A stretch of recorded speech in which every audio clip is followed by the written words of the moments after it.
রাতের অন্ধকারে ল্যান্ডসেন গ্রুপের বিশাল প্রাসাদের সামনে হঠাৎ হইচই শুরু হয়ে গেল। প্রাসাদের দরজার সামনে এক অচেনা মেয়ে কুঁকড়ে পড়েছিল। তার চেহারা ছিল ভয়ঙ্কর রকম শুকিয়ে যাওয়া, চুল এলোমেলো, চোখে আতঙ্কের ছাপ।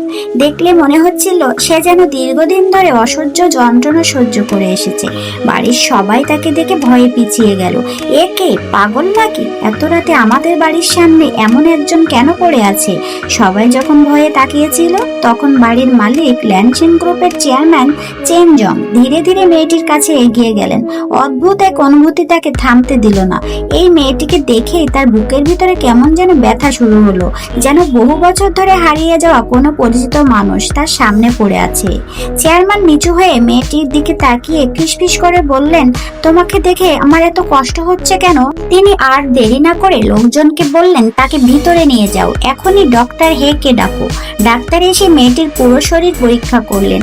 পরীক্ষা করার পর ডাক্তারের মুখ গম্ভীর হয়ে গেল। চেয়ারম্যান, এই মেয়েটি দীর্ঘদিন ধরে মানসিক রোগের ওষুধ খেয়েছে আর তার কণ্ঠনালীও মারাত্মকভাবে ক্ষতিগ্রস্ত। সে হয়তো আর কখনো স্বাভাবিকভাবে কথা বলতে পারবে না। তার শরীর এত দুর্বল হয়ে গেছে যে এতদিন শুধু ইচ্ছা শক্তির জোরে সে বেঁচে আছে। সবাই চুপ হয়ে গেল, কিন্তু চ্যান জং এর চোখে তখন শুধু কষ্ট। তিনি দৃঢ় কণ্ঠে বললেন, যত টাকা লাগে লাগুক, যত বড় চিকিৎসায় হোক, এই মেয়েটিকে বাঁচাতেই হবে। কারণ তিনি নিজেও জানতেন না কেন, কিন্তু এই মেয়েটির জন্য তার হৃদয় অদ্ভুতভাবে কাঁদছে। মেয়েটিকে পরিষ্কার করার সময় চেয়ারম্যান নিজে তার পাশে দাঁড়িয়েছিলেন। হঠাৎ তার চোখ পড়ল মেয়েটির ঘাড়ের পিছনে। সেখানে ছিল একটি চাঁদের মতো বাঁকা দাগ। চেন জং এর হাত কাঁপতে শুরু করলো। তিনি হতবাক হয়ে গেলেন। এই দাগ, এটা তো আমার মেয়ে জিহার ঘাড়ের পিছনে একই চাঁদের দাগ। তার চোখে পানি চলে এলো। না, এটা কিভাবে সম্ভব? জিয়া তো 3 বছর আগে নিখোঁজ হয়েছিল। সে তো আমাকে ভিডিও কলে বলেছিল সে ভালো আছে। তিনি কাঁপা গলায় বললেন, জিহা, তুমি আমার জিহা? তারপর নিজের মনেই বললেন, অসম্ভব, আমার মেয়েকে তো বলা হয়েছিল সে লু পরিবারের বউ হয়ে সুখে আছে। তাহলে এখানে কে আছে? ঠিক তখনই একজন কর্মচারী এসে খবর দিল, চেয়ারম্যান লু পরিবার থেকে নিমন্ত্রণ পত্র এসেছে।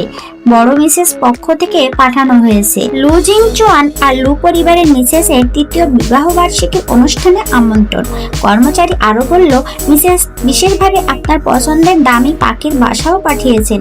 কিন্তু চেন জং এর মুখ মুহূর্তেই কঠিন হয়ে গেল।